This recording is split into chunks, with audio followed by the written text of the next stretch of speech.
ಬಡವರಿಗೆ ಶೀಘ್ರವೇ ನಿವೇಶನ ಮಂಜೂರು ಮಾಡಿ, ಇಲ್ಲವಾದಲ್ಲಿ ಮುಂದಿನ ದಿನಗಳಲ್ಲಿ ಉಗ್ರ ಹೋರಾಟ.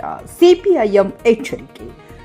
ಬಾಡಿಗೆ ಮನೆಗಳಲ್ಲಿ ವಾಸಿಸುತ್ತಿರುವ ಬಡವರು 30 ವರ್ಷಗಳಿಂದ ಉಚಿತ ನಿವೇಶನಕ್ಕಾಗಿ ಅರ್ಜಿ ಸಲ್ಲಿಸುತ್ತಿದ್ದರೂ ನಿವೇಶನ ಮಂಜೂರು ಮಾಡಲು ಹಿಂದೇಟು ಹಾಕುತ್ತಿರುವ ರಾಜಸ್ವ ಇಲಾಖೆ ಅಧಿಕಾರಿಗಳು ರಾತ್ರೋರಾತ್ರಿ ನಿವೇಶನಗಳಿಗೆ ಗುರುತಿಸಿರುವ ಸರ್ಕಾರಿ ಜಮೀನನ್ನು ಮತ್ತೊಬ್ಬರ ಹೆಸರಿಗೆ ಖಾತೆ ಮಾಡಿ ಬಡವರ ಹೊಟ್ಟೆ ಮೇಲೆ ಹೊಡೆಯುತ್ತಿದ್ದಾರೆ ಎಂದು ಭಾರತ ಮಾರ್ಕ್ಸ್ವಾದಿ ಪಕ್ಷದ ತಾಲೂಕು ಪ್ರಧಾನ ಕಾರ್ಯದರ್ಶಿ ಆರ್ಎಂ ಚಲಪತಿ ಆಕ್ರೋಶ ವ್ಯಕ್ತಪಡಿಸಿದರು. ಬಾಗೇಪಲ್ಲಿ ತಹಶೀಲ್ದಾರ್ ಕಚೇರಿ ಮುಂಭಾಗದಲ್ಲಿ ಭಾರತ ಮಾರ್ಕ್ಸ್ವಾದಿ ಅಖಿಲ ಭಾರತ ಕಿಸಾನ್ ಸಂಘಟನೆ, ರೆಡ್ ಫ್ಲಾಗ್, ಹಮಾಲಿ ಕಾರ್ಮಿಕರು, ಕಟ್ಟಡ ಕಾರ್ಮಿಕರ ಸಂಘಟನೆ, ಸೆಂಟರ್ ಆಫ್ ಇಂಡಿಯಾ ನೇತೃತ್ವದಲ್ಲಿ ಮಹಿಳೆಯರು ಪ್ರತಿಭಟಿಸಿ ನಿವೇಶನ ನೀಡುವ ಭರವಸೆ ಈಡೇರಿಸುವಂತೆ ಒತ್ತಾಯಿಸಿದರು. ಪುರಸಭೆ ಮುಖ್ಯಾಧಿಕಾರಿ ಶ್ರೀನಿವಾಸ್, ಮಂಜುನಾಥ್, ಸರ್ಕಲ್ ಇನ್ಸ್ಪೆಕ್ಟರ್ ಅಜಯ್ ಸಾರಥಿ ಹೋರಾಟಗಾರರು ಮನವೊಲಿಸಿ ಪ್ರತಿಯೊಬ್ಬರು ನಿವೇಶನಕ್ಕಾಗಿ ಆನ್ಲೈನ್ ಅರ್ಜಿ ಸಲ್ಲಿಸಿದರೆ ಪರಿಶೀಲನೆ ಅರ್ಹರಿಗೆ ನಿವೇಶನ ನೀಡುವುದಾಗಿ ಭರವಸೆ ನೀಡಿದ ನಂತರ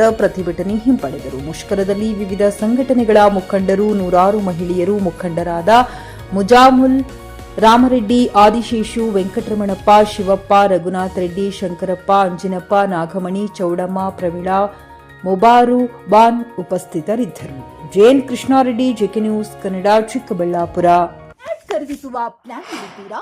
ಹಾಗಾದ್ರೆ ಕೇತಕಿ ಡೆವಲಪರ್ಸ್ ನಲ್ಲಿ ಮೂಲಭೂತ ಸೌಕರ್ಯಗಳುಳ್ಳ CC road, footpath, garden, under drainage, water supply, ಉತ್ತಮ ಪರಿಸರವುಳ್ಳ ಫ್ಲಾಟ್ಸ್ ಲೇಔಟ್ ಲಭ್ಯ. ಬೀದರ್, ಹುಮ್ನಾಬಾದ್ ಸೇರಿದಂತೆ ಹಲವು ಭಾಗಗಳಲ್ಲಿ ಸುಂದರ ಲೇಔಟ್ಗಳಿದ್ದು ಅತ್ಯುತ್ತಮ ಬೆಲೆ, ಇಎಂಐ ಸ್ಕೀಮ್ಸ್ ಅನ್ನು ಲಭ್ಯ.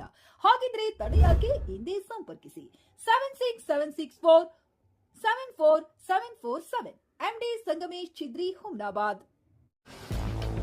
ಗ್ರಾಹಕರ ಸ್ಯಾಟಿಸ್ಫ್ಯಾಕ್ಷನ್ ನಲ್ಲಿ ನಂಬರ್ 1 ತೃಪ್ತಿಕರ ದೈಹಿಕವಾದ ಹುಮ್ನಾಬಾದ್ನ ಎಸ್ವಿ ಟಿವಿಎಸ್ ಶೋರೂಮ್ ನಿಮಗಾಗಿ ತರುತ್ತಿದೆ ಹೊಸ ಮಾಡೆಲ್ಗಳ ಹೊಸ ಬೈಕ್ಗಳು. ಇಲ್ಲಿ ಟಿವಿಎಸ್ ನ ಸ್ಪೇರ್ ಪಾರ್ಟ್ಸ್ ಹಾಗೂ ಸರ್ವಿಸ್ ಕೂಡ ಲಭ್ಯ. ಹಾಗಿದ್ರೆ ತಡೆಯಾಕೆ? ಹಿಂದೆ ಭೇಟಿ ನೀಡಿ ನಾಗಲಕ್ಷ್ಮಿ ದಾಬಾ ಹತ್ತಿರ, ಗುಲ್ಬರ್ಗಾ ರೋಡ್, ಹುಮ್ನಾಬಾದ್. ಹೆಚ್ಚಿನ ಮಾಹಿತಿಗಾಗಿ ಸಂಪರ್ಕಿಸಿ 8494951009.